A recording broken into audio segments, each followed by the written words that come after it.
अब इंसानों की लाइफ बेहतर बनाने के लिए हमारे आसपास अब पूरे एआई है। यहाँ तक कि औरतों को अब प्रेग्नेंट बनने की भी जरूरत नहीं है, वो सीधा एक एआई वाला बच्चा ही घर पे लेकर आ सकते हैं। कहानी है द पॉट जनरेटर। कहानी की दुनिया में हम रेचल को देखते हैं, जहाँ पे घर का जो एआई सिस्टम होता है वो उसके सारे न्यूट्रिएंट्स चेक करके उसे बताता है कि उसके बॉडी का गट हेल्थ बहुत ही अच्छा है। जिसके बाद वो ऑफिस के लिए रेडी होती है, जहाँ पे वो खुद एआई मशीन बनाने वाले ऑफिस में ही एक हाई पोस्ट पे काम किया करती थी। फिर हम एल्फी को देखते हैं, जो उसका पति होता है। एल्फी एक बॉटनिस्ट था, यानी पेड़ पौधों को उगाना ये उसका काम था। लेकिन अब इस एडवांस दुनिया में ये सारी चीज एआई करते थे और इसी के चलते वो कॉलेज में पढ़ाया करता था। एल्फी को एआई का बार बार हेल्प करना पसंद नहीं था। अब रेचल ऑफिस पहुंचती है और हम उसे एक मीटिंग में देखते हैं, जहाँ पे रेचल की टीम ने और एक नया एआई बनाया था जो आग जैसे दिखता था। वो इंसानों का कॉग्निटिव फंक्शंस, डिसीजन मेकिंग, ये सारी चीजें इंसानों से सीख रहा था और बाद में इंसानों के लिए एज एडवाइजर काम करने वाला था। इस बात से एक एम्प्लॉय थोड़ी हैरान भी होती है, क्योंकि ये एआई पॉड्स बेसिकली इंसानों का ही जॉब रिप्लेस कर रहे थे। लेकिन उनके सीनियर ने समझाती है कि ऐसा कुछ भी नहीं है, ये सारी हमारी मदद के लिए ही चीजें हैं। खैर, अब मीटिंग के बाद जब रेचल अपने ऑफिस जा रही थी, तभी उसकी बॉस उसे बुलाती है और उसे बताती है कि वो पिछले 2 सालों से काफी अच्छा काम कर रही है और अब उसे प्रमोशन दिया जाएगा। लेकिन वो देने से पहले वो उसका फैमिली प्लान पूछती है कि क्या वो हाल ही में फैमिली एक्सटेंड करने वाली है क्या। इस बात से थोड़ा रेचल चौंक जाती है, लेकिन मना कर देती है। लेकिन तभी उसकी बॉस बताती है कि तुम काफी प्रोग्रेस कर रही हो और मैं नहीं चाहती कि तुम प्रेगनेंसी के कारण कोई भी लीव लो, इसीलिए मैं तुम्हें एक दूसरा ऑप्शन सजेस्ट करती हूँ। और वो एक आर्टिफिशियल वूम सेंटर का नंबर देती है,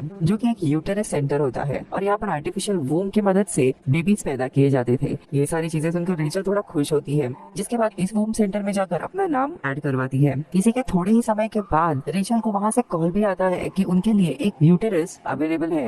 ये बात सुनकर वो बहुत ही खुश हो जाती है। वही दूसरी तरफ हम एल्वी को देखते हैं, जो एक फ्रूट पेड़ से तोड़ के स्टूडेंट को खाने देता है। लेकिन यहाँ पे कोई भी इस फ्रूट को खाता नहीं है, क्योंकि वो सीधा पेड़ से उगा था। इसी के चलते नेचुरल चीज क्या होती है, ये सारी चीजें ये लोग भूल गए थे। वही दूसरी जगह रेचल ये गुड न्यूज उसके दोस्त एलिस को बताती है। अब एलिस खुशी में पार्टी प्लान करती है, लेकिन तभी रेचल बताती है कि उसने ये बात अपने हस्बैंड एल्वी को नहीं बताई है, क्योंकि वो अभी भी नेचुरल वर्ल्ड से चीजें कनेक्ट करता है और इस वर्ल्ड में उसे चीजें सही नहीं लग रही है। और इसी कश्मकश में रेचल होती है, इसीलिए वो अपने थेरेपिस्ट के पास जाती है, जो और कोई नहीं बल्कि एक एआई ही होता है, जो कि बहुत ही बड़े आग जैसे दिखता था। अब यहाँ वो बताती है कि एल्वी को एक नेचुरल बर्थ चाहिए, जहाँ पे मैं खुद प्रेग्नेंट बनूंगी और बेबी को जन्म दूंगी। लेकिन एआई उसे बताता है कि यहाँ पे नेचुरल जैसी कोई भी चीज नहीं है, तुम लोगों को बस एक बेबी होने वाला है, इसके लिए तुम्हें खुशी होनी चाहिए। यहाँ पे रेचल अब एल्वी को जाकर सारी चीजें बताने का फैसला करती है और शाम को घर आती है। लेकिन अभी एल्वी, जो कि काफी परेशान होता है क्योंकि उसके स्टूडेंट्स ने फ्रूट नहीं खाया था, और रेचल को बताने लगता है कि अब कैसे लोगों को नेचुरल चीजें पसंद ही नहीं है।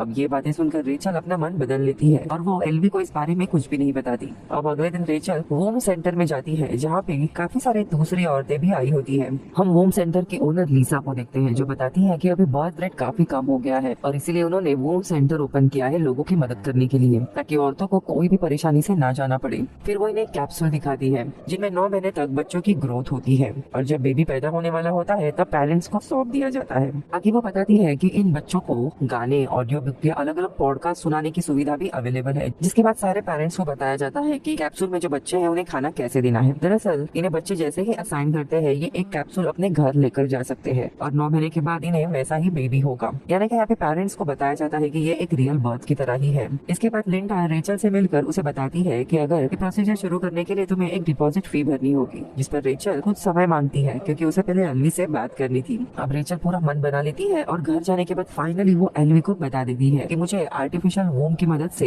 एक बेबी चाहिए। मैं अपने करियर में भी फोकस्ड हूँ और इसीलिए मुझे नेचुरल वे से बेबी पैदा नहीं करना है। जो सुनकर एल्वी को बहुत ही बुरा लगता है, क्योंकि ये सारा फैसला रेचल ने अकेले ही लिया था। वो बताती है कि ये सारी चीजें कैसे उसके प्रमोशन से जुड़ी हुई है। अब इनका काफी आर्ग्यूमेंट होता है, लेकिन इसके बाद रेचल माफी मांगते हुए कहती है कि हमें एक बार एलिस और उसके पति बेन से मिलना चाहिए, क्योंकि उन्होंने भी आर्टिफिशियल वोम के जरिए ही बेबी पैदा किया था। उनका एक्सपीरियंस देख लेते हैं। और फिलहाल आईवी मान जाता है और ये दोनों भी एलिस से मिलने उसके घर जाते हैं। अब बातों ही बातों में बेन यानी एलिस का पति एल्वी को एक बेल्ट पहनाकर दिखाता है, जिसके थ्रू वो आर्टिफिशियल वोम को कैरी कर सकता है। लेकिन एल्वी इन सारी चीजों से बहुत ही ज्यादा हैरान होता है। घर आने पर वो रेचल को बताता है कि मुझे ये डिसीजन इतना प्रेशराइज में नहीं लेना है, और रेचल उसे उसके थेरेपिस्ट को देखने के लिए कहती है, जो कि एक दूसरा एआई होता है। लेकिन वहाँ पर भी उसका एआई के साथ आर्ग्यूमेंट होता है और वो बाहर आता है। अब डिनर के दौरान दोनों भी इंसानों के इवोल्यूशन के ऊपर बात करते हैं, जहाँ पे इवोल्यूशन के चलते अब इंसान अपने खुद के बॉडी को ही यूज नहीं कर रहे हैं। लेकिन वही रात में एल्वी को समझ आता है कि रेचल ये सब कुछ अपने परिवार के लिए कर रही है और अगर उसकी खुशी आर्टिफिशियल बेबी में है तो उसे मना नहीं करना चाहिए, और वो फाइनली रेडी होता है। जिसके बाद ये दोनों भी अगले दिन लिंडा से मिलने जाते हैं, जहाँ पे लिंडा इन्हें बताती है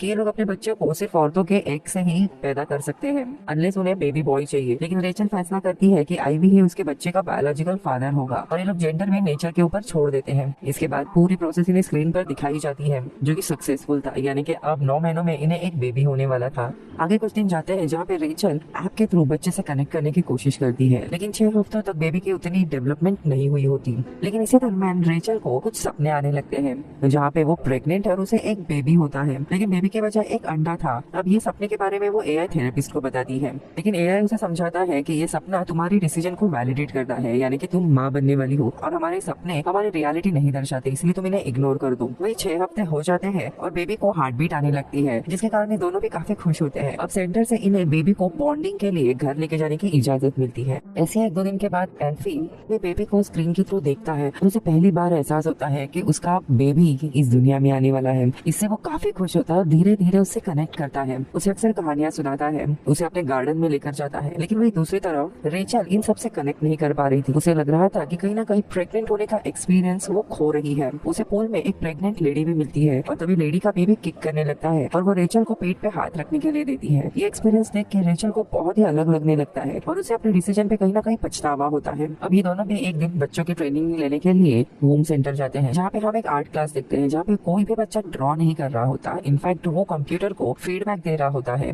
और कंप्यूटर ड्रॉ कर रहा होता है। ये बात सारे पेरेंट्स को काफी अजीब लगती है। इसी दौरान एक पेरेंट पूछता है कि मेरा भतीजा आर्टिफिशियल वूम से पैदा हुआ था, लेकिन उसने एक भी सपना नहीं देखा है। इस पर लिंडा कहती है कि ये हमारे प्रोग्राम की लिमिटेशन है, वैसे सपने रियल नहीं होते, लेकिन हम जल्दी इसे फिक्स करने वाले हैं। वही दूसरी जगह रेचल काफी स्ट्रेस में रहने लगती है और इसके चलते उसकी प्रोडक्टिविटी भी डिक्लाइन होती है। लेकिन यहाँ पे एक प्रॉब्लम वाली बात ये होती है कि आपके प्रोडक्टिविटी का रिपोर्ट सीधा सीनियर को जाता है, यानी कि आपके बॉस को समझ आएगा कि आप कितना टाइम पास कर रहे हो। खैर एक दिन एल्वी बेबी को अपने क्लास में लेकर जाता है, जहाँ पे वो काफी खुश होता है बेबी को लेकर। अब ये क्लास खत्म होने के बाद एल्वी का सीनियर आता है और उसे बताता है कि उसने जो कॉलेज में ग्रीन हाउस बनाया है उसके लिए काफी पैसे जा रहे हैं और इसी के चलते वे लोग सारे पेड़ पौधों को होलोग्राम बनाना चाहते हैं। इससे एल्वी को काफी गुस्सा आ जाता है।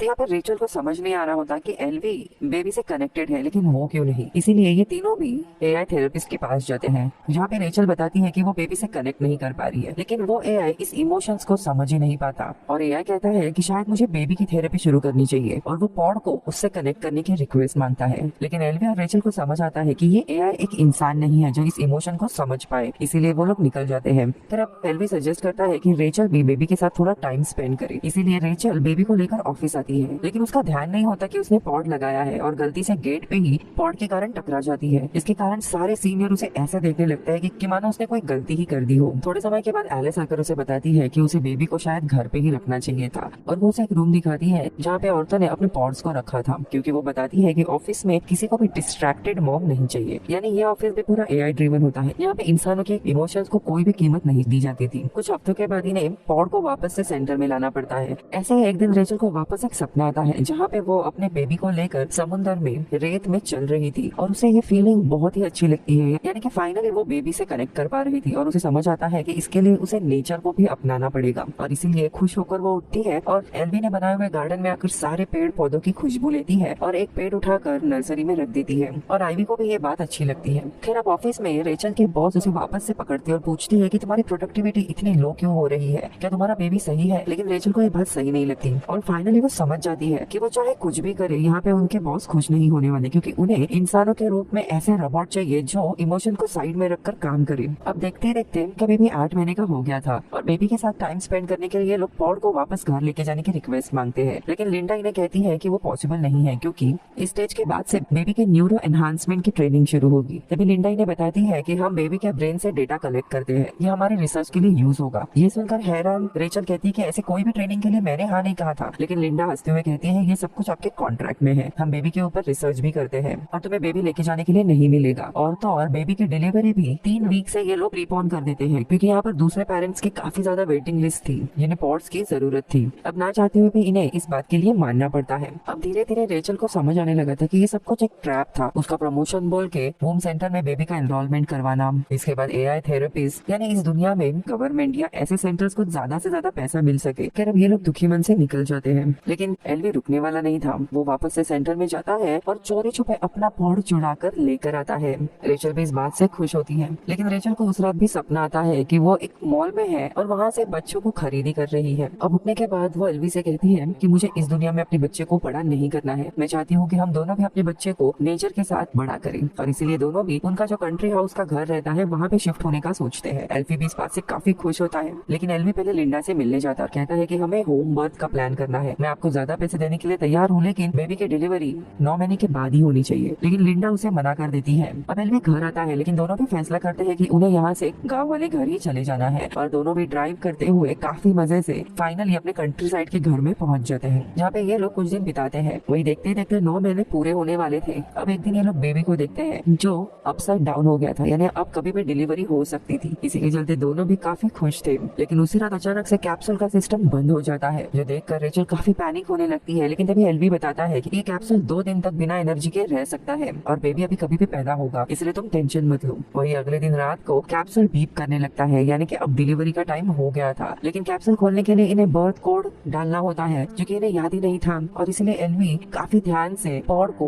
तोड़ देता है और बेबी को निकालता है, जिसे देखकर ये दोनों बहुत ही ज्यादा खुश होते हैं, रोने लगते हैं। उन्हें एक लड़का हुआ था। अब जैसे पुराने दिनों में होता था, वैसे ही ये लोग बिना किसी मशीन या फोन के बेबी का ख्याल रखने लगते हैं। और कुछ दिनों के बाद रेचल उस पॉड को वापस से कुरियर करके होम सेंटर में भेज देती है और यहीं पर मूवी खत्म होती है।